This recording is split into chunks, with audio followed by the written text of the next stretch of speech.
Sir, ayan, Sir Abraham. Shout out. Your favorite fish.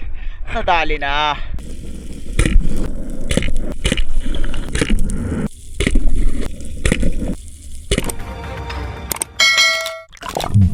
Total, nakapag-warm up na tayo at okay na yung pakiramdam natin. Kaya, let's do the hunting mga kaspero.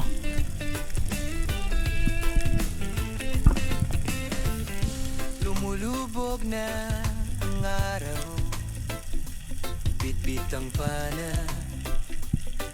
handa na. Nasa 21 meters yung binabaan natin mga kaspero. At itong spot na ito, dito tayo nakakapana lagi ng mga barakuda. Kaya this time, mag-ambush ako dito at maghihintay kung ano yung lalapit sa atin. Dito, basta laro dito, sinusukat ang tibay. Lalim ng dagat, kalaban pero puso ang tunay na sandata. Gabi ramal sa ilalim ng alon. One breath, one dive, one shot. Gabi ramal, spear fishing, YouTube stories, tunay na buhay.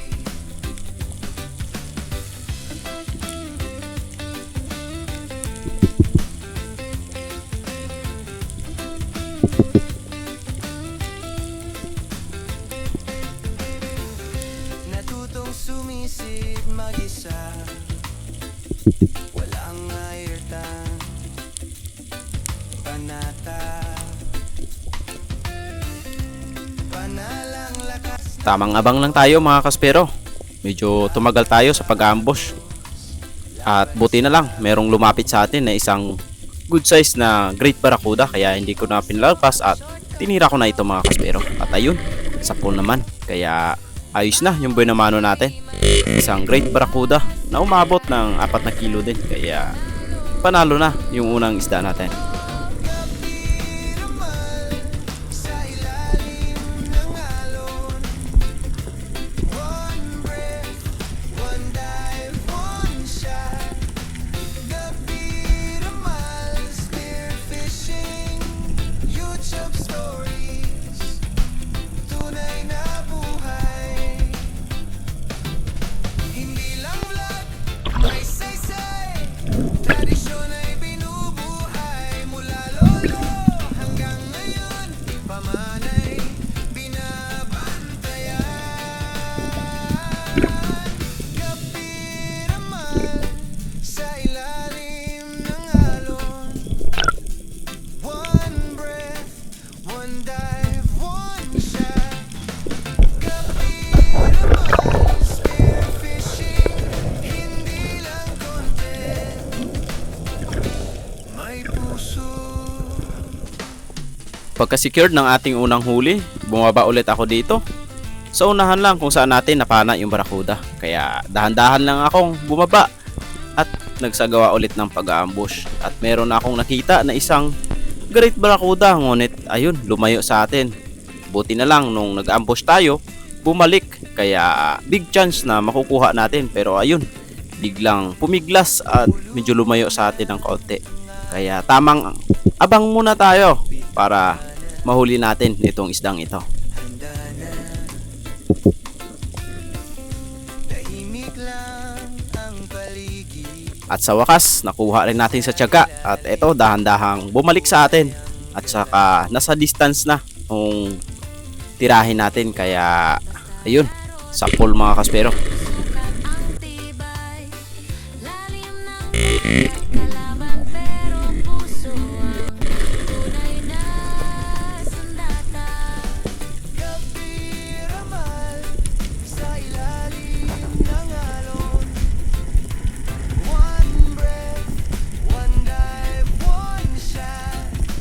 Gabi ramal, spear fishing, YouTube stories, tunay na buhay.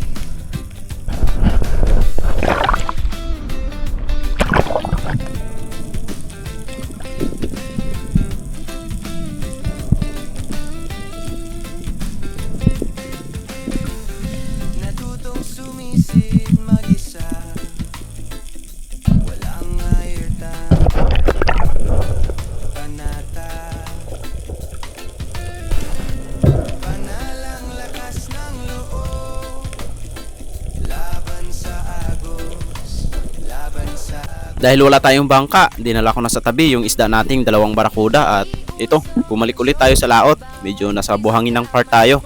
Nasa 19 meters yung binabaan ko mga kaspero at napakalakas ng agos at medyo murky water.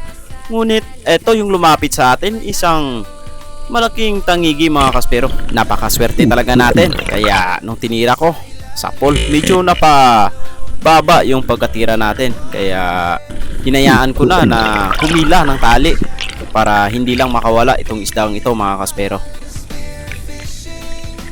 YouTube stories, tunay na buhay. Hindi lang vlog, may saysay.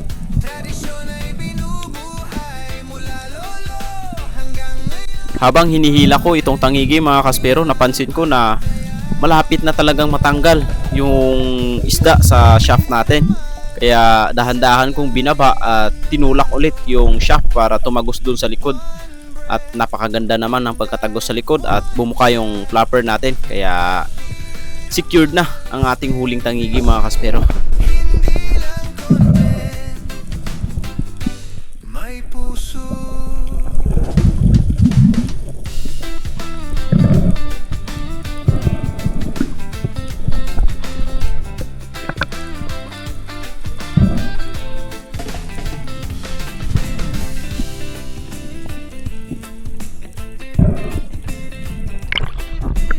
Sige. Buti na lang nakuha natin. Daplis pa naman yung tama, oh. Dito sa tiyan.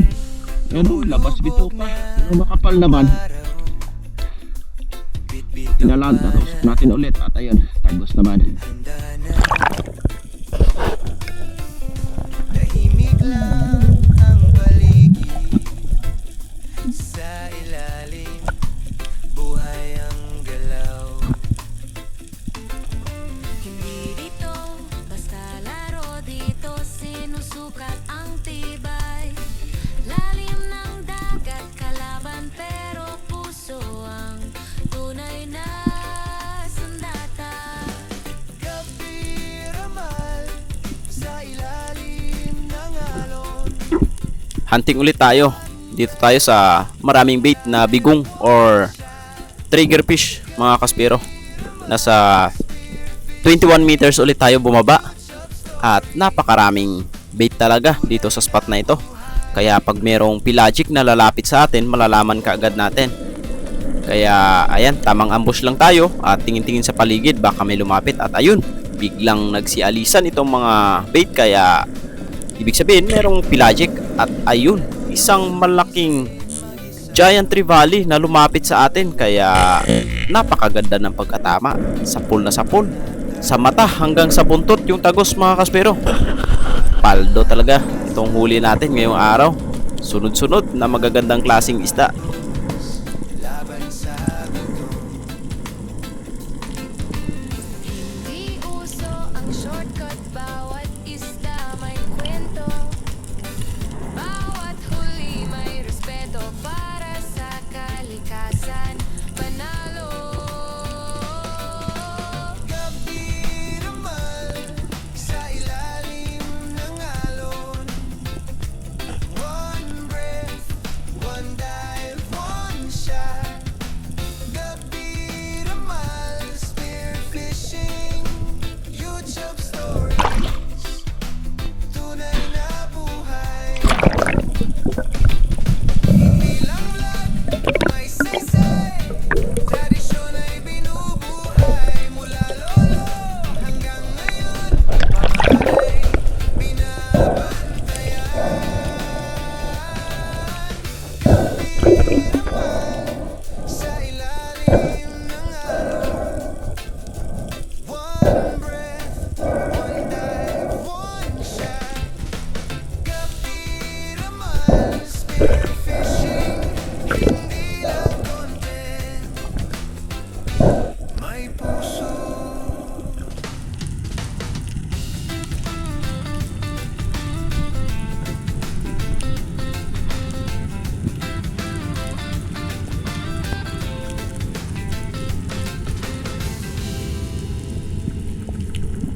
Pagkatapos kong na-secured yung mamsa natin or talakitok na malaki, bumaba ulit ako dito.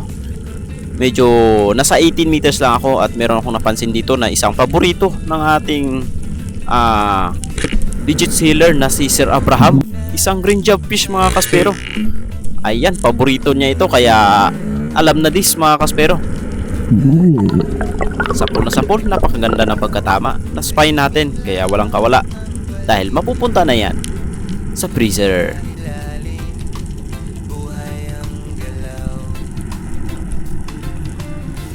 Dito, basta laro dito, sinusukat ang tibay. Lalim ng dagat, kalaban pero puso ang tunay na sandata. Kapiramal sa ilalim ng alon. One breath, one dive, one shot. Freeze! Freezer! Ayan, Sir Abraham! Shout out! Your favorite fish? Nadali na! Alam na this! Alright!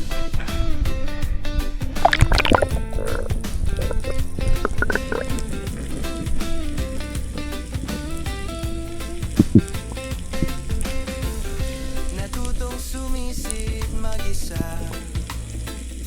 Walang airtime. Same spot pa rin tayo kung saan ko napana itong green job fish at medyo hapon na nga. Ayun, nakita ko itong Brassy Trevally na naghahunt ng mga trigger fish. At ayun, medyo lumayo ng kaunti, hindi tayo napansin. Kaya yung ginawa ko, nagugug pa ako at nagsandasting ng kaunti.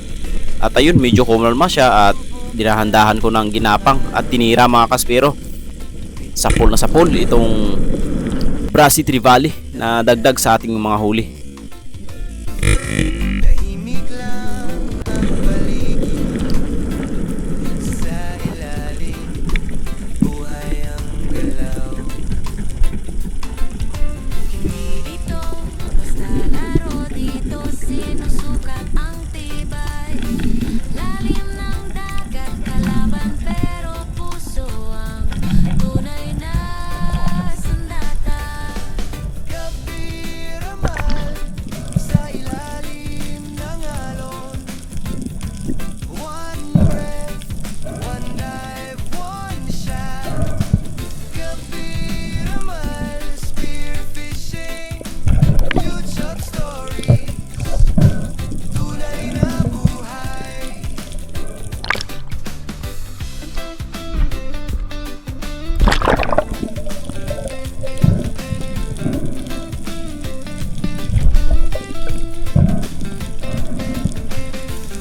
Natutong sumisid mag-isa. Walang airtime. Panata.